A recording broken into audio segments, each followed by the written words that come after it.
Shalom Bapak Ibu Saudara-saudaraku yang terkasih dalam Tuhan Yesus Kristus. Selamat pagi, salam sejahtera bagi kita semua, dimanapun saudara-saudara berada. Selamat datang kembali di Renungan Kristen pada pagi hari ini. Kiranya saudara semua dalam keadaan sehat selalu, dan semoga damai dan sukacita oleh Roh Kudus melimpah dalam hati dan kehidupan saudara semua. Sebelum kita mendengarkan renungan firman Tuhan pada pagi hari ini, mari terlebih dahulu kita berdoa. Bapa kami yang ada di dalam kerajaan surga, Bapa yang kekal, Bapa yang ajaib, Bapa yang penuh kasih sayang, Bapa yang kami muliakan, di dalam nama Tuhan, Yesus Kristus. Kami mengucap syukur ya Tuhan, oleh anugerah-Mu di sepanjang kehidupan kami.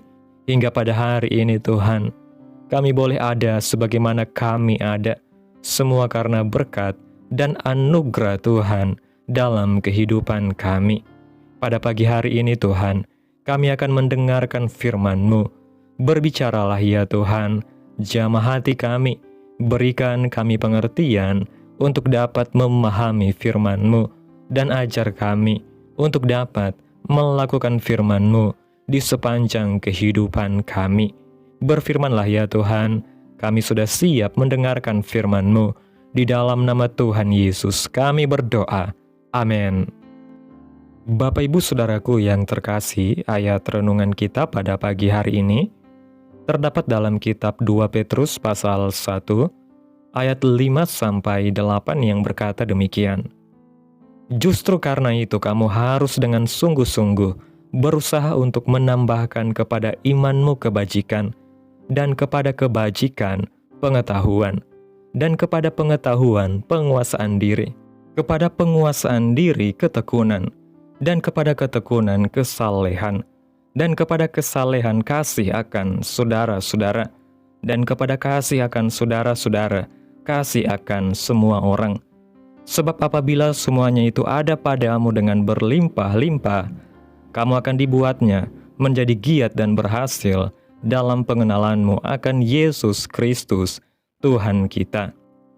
Bapak Ibu Saudaraku yang diberkati Tuhan, iman dan kasih adalah dua komponen rohani yang harus ada dalam hidup pengikut Yesus. Itu sebabnya dalam 2 Petrus 1 ayat 5-8, kita harus menambahkan di atas iman adalah sifat-sifat Kristus, sampai kita ada di posisi puncak, yaitu hidup dalam kasih Yesus.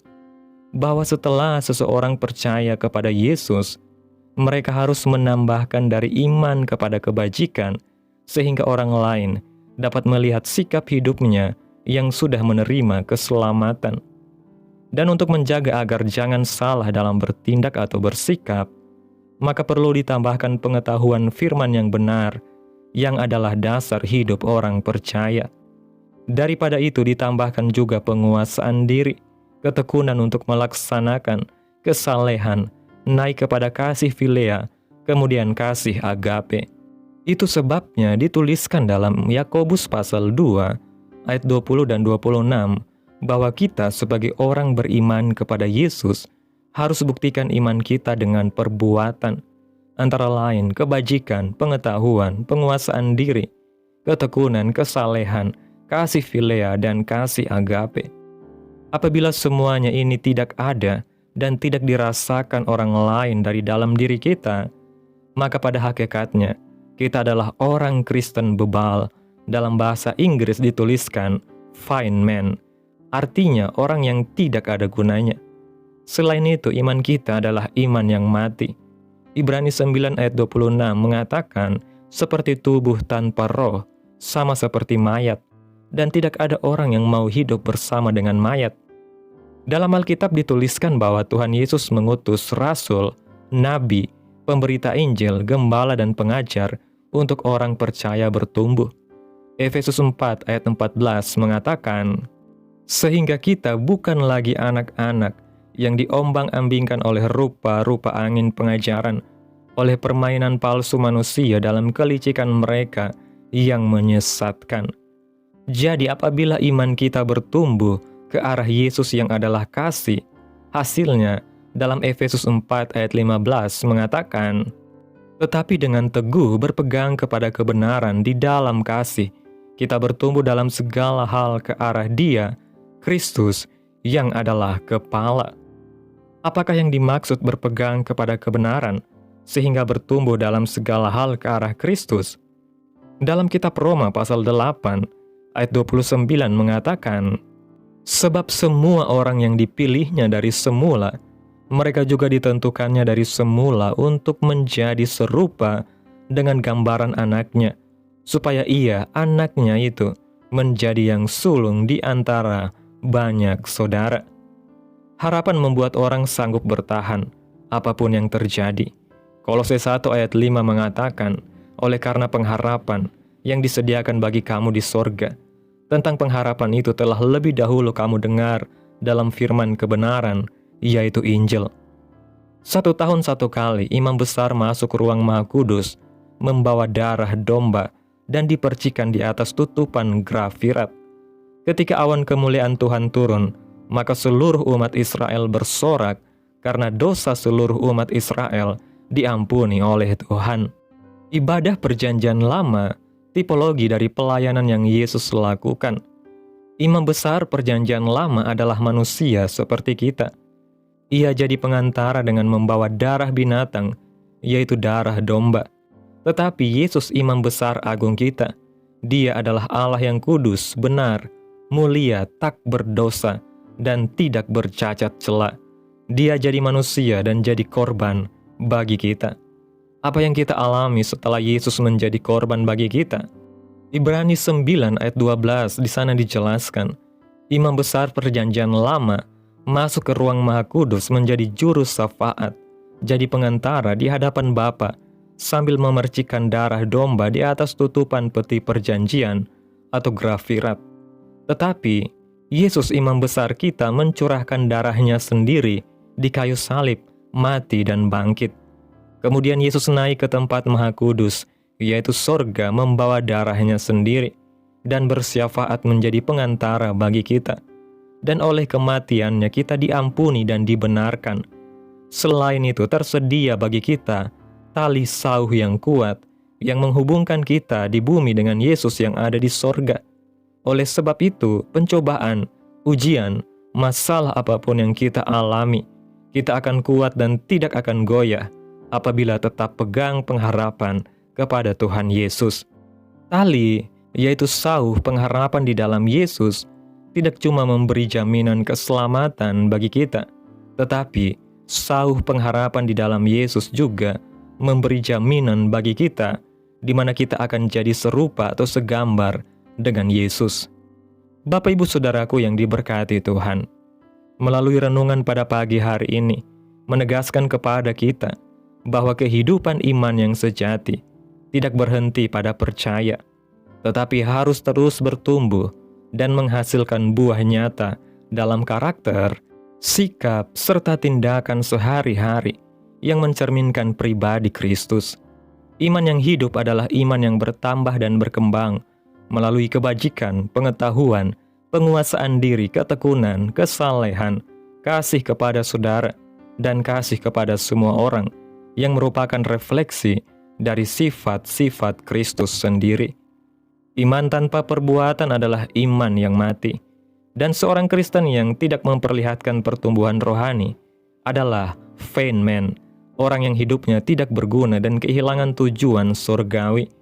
Karena itu, sebagai jemaat yang dipanggil untuk bertumbuh, kita harus membangun iman yang kokoh atas dasar kebenaran firman Tuhan, agar kita tidak mudah diombang-ambingkan oleh ajaran yang menyesatkan atau keinginan daging.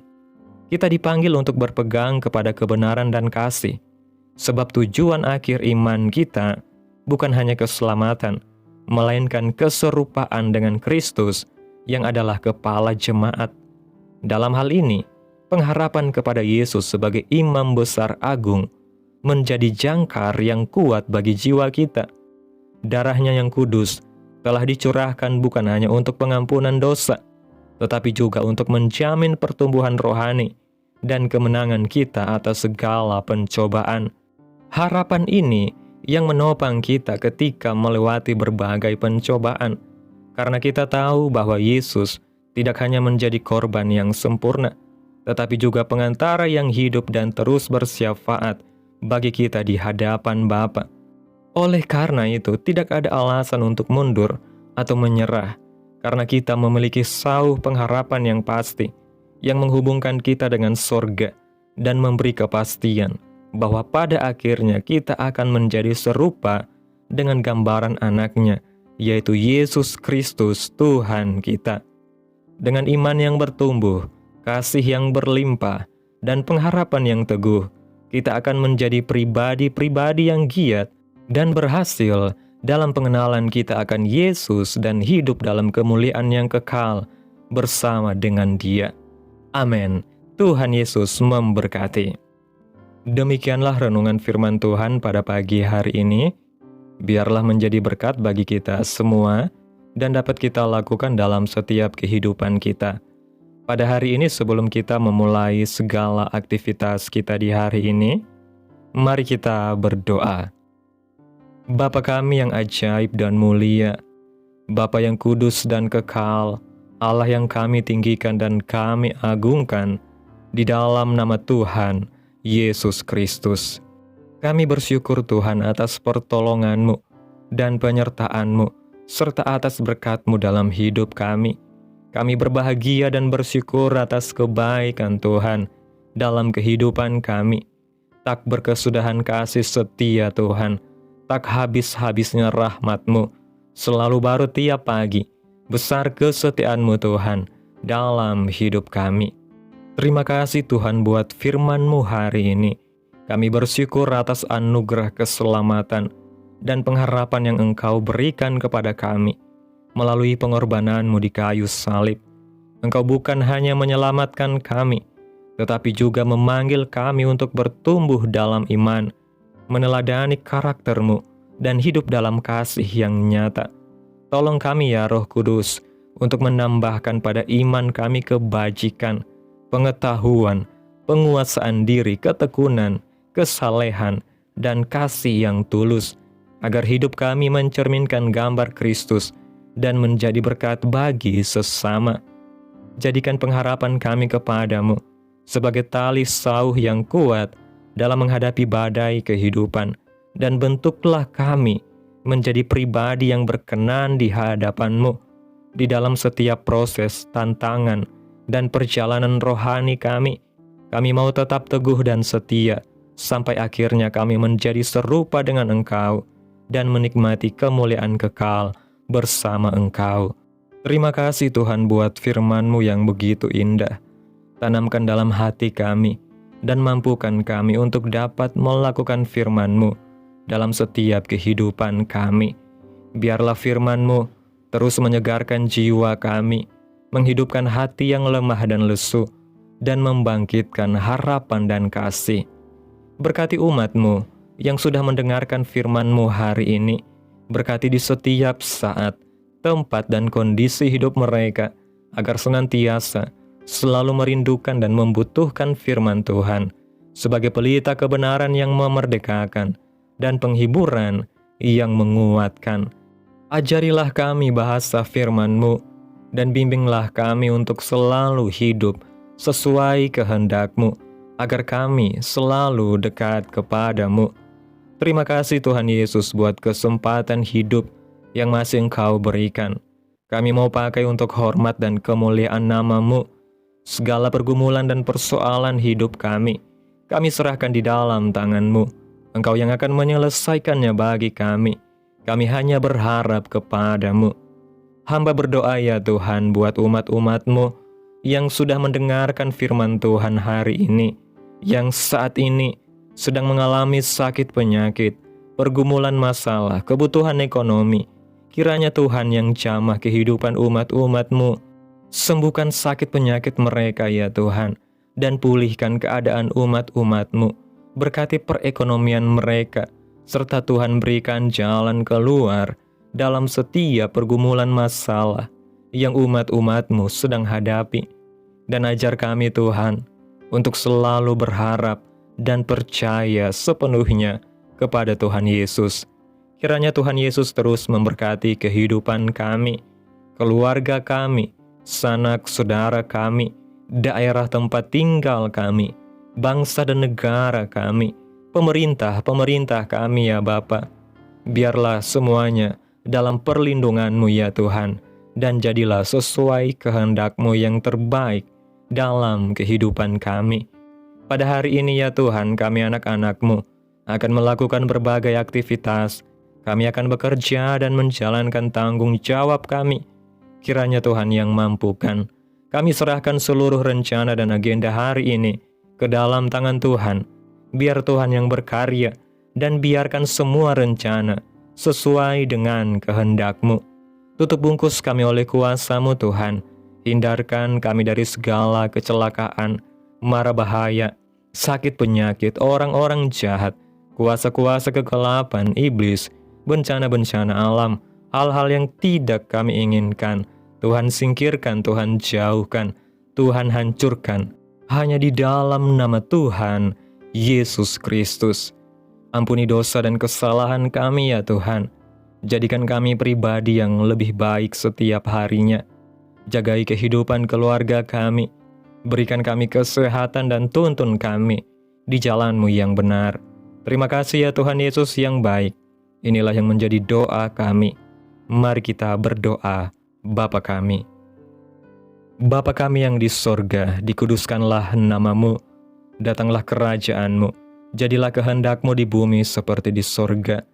Berikanlah kami pada hari ini makanan kami yang secukupnya, dan ampunilah kami akan kesalahan kami, seperti kami juga mengampuni orang yang bersalah kepada kami. Dan janganlah membawa kami ke dalam pencobaan, tetapi lepaskanlah kami daripada yang jahat, karena Engkaulah yang mempunyai kerajaan, dan kuasa dan kemuliaan, sampai selama-lamanya. Amin. Mari kita terima berkat Tuhan. Tuhan memberkati engkau dan melindungi engkau. Tuhan menyinari engkau dengan wajah-Nya dan memberi engkau kasih karunia. Tuhan menghadapkan wajah-Nya kepadamu dan memberi engkau damai sejahtera. Terimalah berkat Tuhan di dalam nama Tuhan Yesus Kristus. Amin. Selamat pagi, selamat beraktivitas. Tuhan Yesus memberkati.